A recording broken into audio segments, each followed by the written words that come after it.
Welcome in, everybody. It's Ed the Trainer. You know, in our interest over the last few weeks in this series to present to you actionable items so that you can go today to work and put some things into motion to improve your overall performance, what we want to do again is present another special guest here this week that will help us with some very simple clues and steps in order to take our business to the next level. And that's what's coming up next on this week's Tips on Tuesday.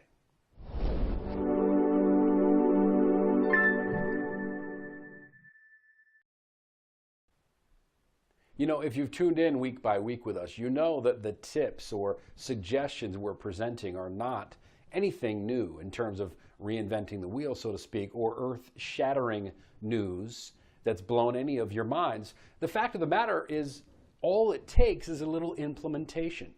And with that in mind, today I'd love to present to you a good friend of mine, Frank Zubel from Nations Lending's Neo Purchase team, with a suggestion for you, again, very simple, but in some cases difficult for LOs to implement on a regular basis. Frank, thanks for joining us again here this week, and we'd love to hear what you have for us. Yes, Ed, thank you for having me on Tips on Tuesday. Ironically, what sets up the great bankers from the average banker is what I believe communication. And the best thing to do, ironically, on a Tuesday is what I call the Great Tuesday Updates. My team and I have implemented this. It's kind of a sales strategy, technique, if you say, and it's very, very simple. All you really have to do is call every single one of your prospects and clients on Tuesday. When you step the sales call, you say, listen, this is what I'm going to do for you. I can simply just call you by the end of business day on Tuesday or email or text you to give you an update during the entire process of your loan. Every Tuesday, that I can do for you. That is also your opportunity then to ask for a referral. If there's anybody you can ask from their family, friends, colleagues, is there anyone else that you can help out that day? If you do this as a ritual every Tuesday, I guarantee you'll get at least 1 or 2 referrals extra. And you know, Frank, what you're describing here is really the difference between an average or poor banker and a very successful banker. And it really isn't that much. And we've talked about it week after week after week. As long as you're communicating with your borrower, immediately you become one of the top 5% in our industry, because most loan originators are hiding from the telephone calls, are avoiding the emails so that they don't have to listen to any of the issues that come up. If you get out in front of these things and you present updates to your borrower, guys, in some cases, even if there is no update, and what Frank's referring to in terms of the Tuesday call, guys, even if you don't have any news, do you know how much your borrower loves to just hear you call to say, you know, even though I don't have any news, I wanted to fulfill the promise that I made to you. And Frank's point in terms of giving you the right to ask for a referral, the perception from your borrower is that you've gone above and beyond, because that's what they're used to, right? In terms of not hearing those phone calls. So when you're making a phone call to them to update them on a regular schedule, they don't understand what's going on. It's essentially blowing their mind,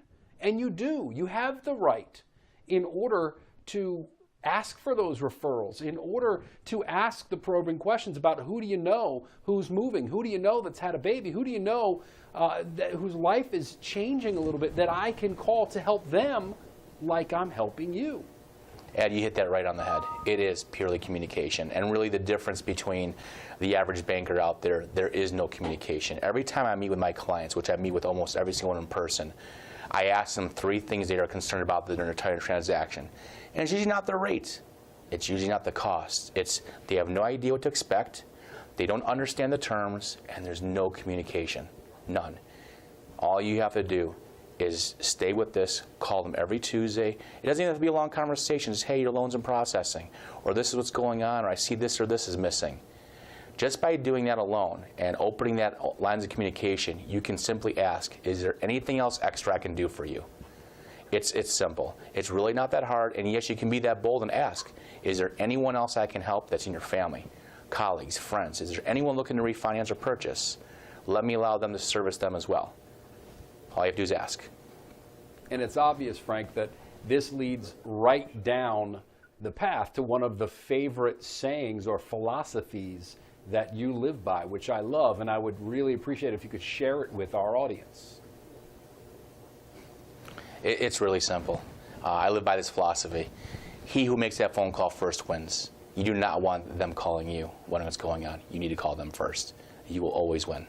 It's simple. And you know, Frank, as simple as that is, it's near the exact opposite of what most in our business are doing on a day-to-day basis. In other words, we're dodging phone calls, avoiding emails because we're afraid to give that bad news. Again, our point here is pretty simple. If you reach out to the borrower, if you're ahead, out in front of any of these issues, even if there's bad news, even if things are going a little sideways on you, you can rescue, you can save that ship and save face at the same time. Frank, listen, the points you're bringing to us here this week, we really appreciate. Again, as basic as they are, it just illustrates that as long as you're implementing these things regularly and consistently, you can win. And as you've mentioned several times, it gives you the right to ask your borrower for referrals. Thanks for coming on here with us this week, Frank. We really appreciate your time, and we look forward to seeing you again soon. Ed, once again, it was an honor to be on Tips on Tuesday. I really appreciate it. Look forward to being on it again, and if there's anything else you ever need, please don't be afraid to ask. Frank, we really appreciate having you on, and we really love the points that you're bringing to us, guys. And again, it's not about anything difficult here. It's just another example as to how the little things added up create the entire experience for our borrower. It's really just about the service. Everybody's got the same rates. Everybody's got the same products, right? It's about how we treat our customers in the end. When all the dust settles, how do they feel when they walk away from that transaction? It's kind of opposite from what we were told or how we were taught growing up in sales. However long you've been in the industry, we were always told to sell the sizzle, right? Sell everything outside of the product. But in the day and age that we're in right now, guys, it's all about the service, right? You've got to sell the steak, not the sizzle. If you bring people to your restaurant and your food is not very good, they're not coming back. And you don't have the right to ask them back.